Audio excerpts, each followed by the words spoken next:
Masyiral muslimin rahimakumullah. Pemerintahan Fir'aun merupakan model pemerintahan dengan penguasa semena-mena. Maka dengan berbagai kisah, dan salah satunya adalah kisah Fir'aun, Allah kisahkan kepada kita agar orang-orang yang beriman bisa mengambil pelajaran.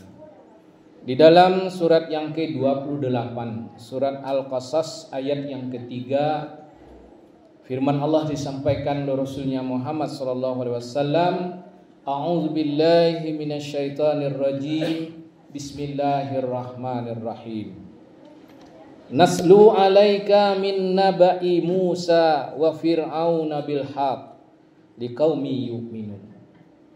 Kami kisahkan kepada engkau berita Musa dan Fir'aun dengan kebenaran yang sebenarnya untuk menjadi pelajaran bagi kaum yang beriman. Fir'aun itu bukan nama orang, tapi adalah nama yang dilekatkan kepada Raja Mesir, yaitu Ramses II, yang menurut berita dari Bani Israel, Fir'aun itu bernama Walid bin Mus'ab. Diberi nama oleh Allah Fir'aun, yang menurut bahasa Mesir kuno, Fir'aun itu sendiri berarti rumah besar.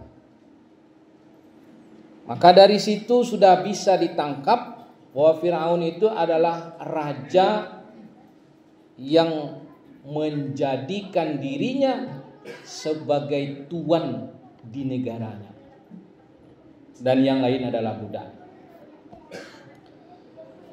Maka model pemerintahan Fir'aun itu ada beberapa indikator yang dijelaskan oleh Allah di dalam Al-Quran. Yang pertama adalah memposisikan diri sebagai tuan di negaranya. Negara ini adalah miliknya dia bersama konco-konconya. Sehingga Fir'aun itu mengatakan kepada rakyatnya, Ana rabbukumul a'la. Akulah Tuhan kalian yang maha tinggi. Dengan memposisikan sebagai tuan di negaranya, maka Fir'aun melakukan langkah berikutnya, yaitu mengintimidasi rakyatnya. Sebutkan dalam surat 43 Az-Zuhruf ayat 54. Fastakhaffa qaumahu fa'ata'uhu innahum kanu qauman fasiqin. Maka Fir'aun dan para menterinya, para penegak hukumnya menakut-nakuti rakyatnya. Lalu rakyatnya terpaksa patuh kepada pemerintahan Fir'aun. Maka jadilah pemerintahan dan rakyatnya menjadi bangsa yang fasik. Jainuddin MZ pernah menyampaikan sebuah ungkapan ahli hikmah. Beliau mengatakan, Iza kanal qa'idu kal asad wal waziru kal zi'bi wa qada'u kal kalbi wa qaumuhum kal khinzir. Apabila presidennya, rajanya sudah menjadi singa, maka menteri-menterinya menjadi serigala dan penegak hukumnya menjadi anjing, sedangkan rakyatnya seperti babi. Jadi pemerintahan dan rakyatnya tidak ada yang baik satu juga. Tapi perlu kita ketahui, ketika singa menjalankan kesemena-menaannya, dia kerahkan serigala dan anjingnya, yang menjadi sasaran adalah babi. Sedangkan babi itu sendiri adalah makhluk Allah yang kotor. Bahkan dia makan bangkai saudaranya sendiri. Itu babi. Tapi menjadi sasaran empuk singa, serigala, dan anjing. Masyiral muslimin rahimakumullah. Yang ketiga, pemerintahan Fir'aun itu memecah belah bangsanya dengan berbagai macam provokasi. Disebutkan di surat Al-Qasas surat ke-28 ayat yang keempat.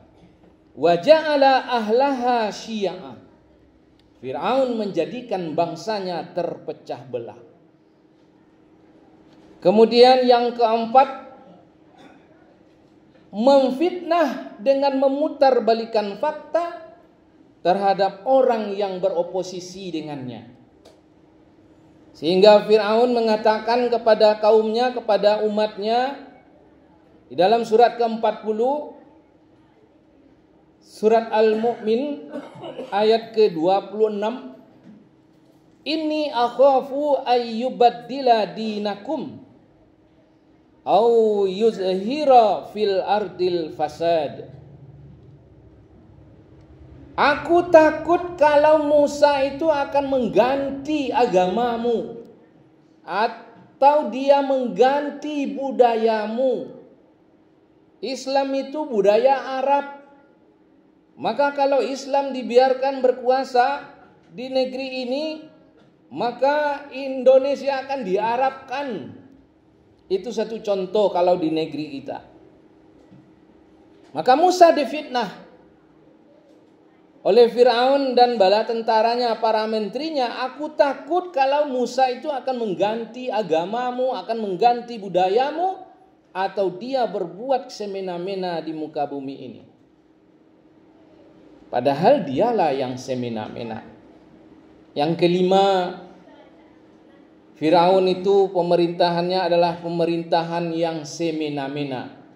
Disebut dengan istilah tagha.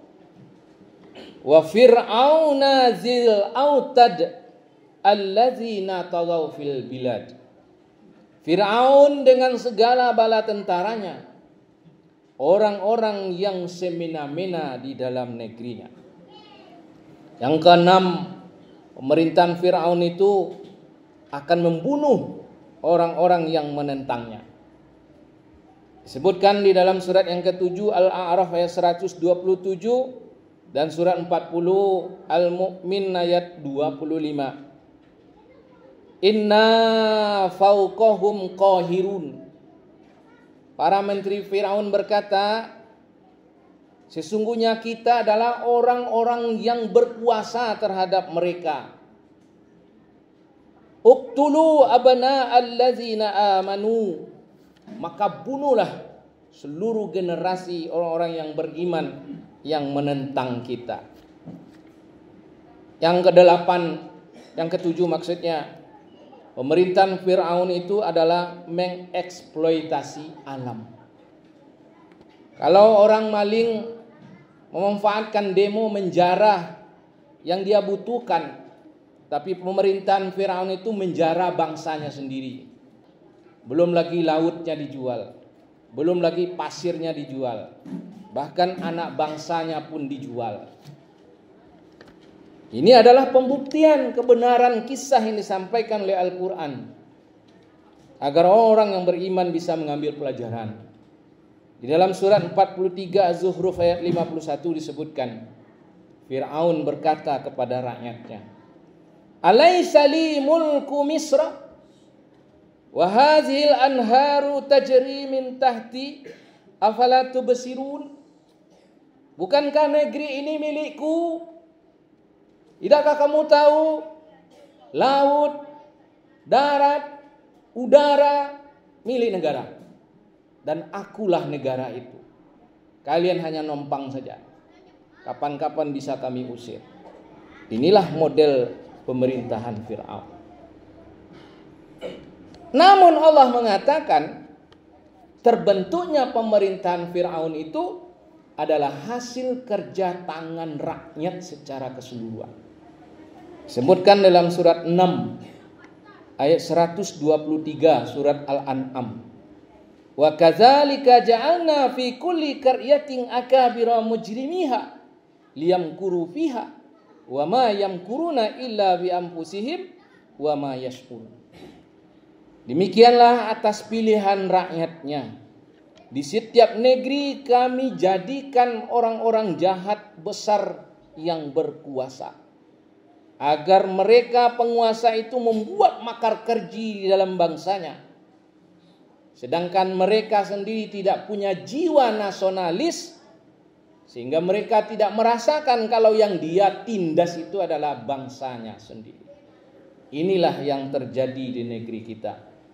Mari kita sadarkan diri. Masih ada kesempatan. Di tahun 2029 harus dengarkan perkataan Allah ini.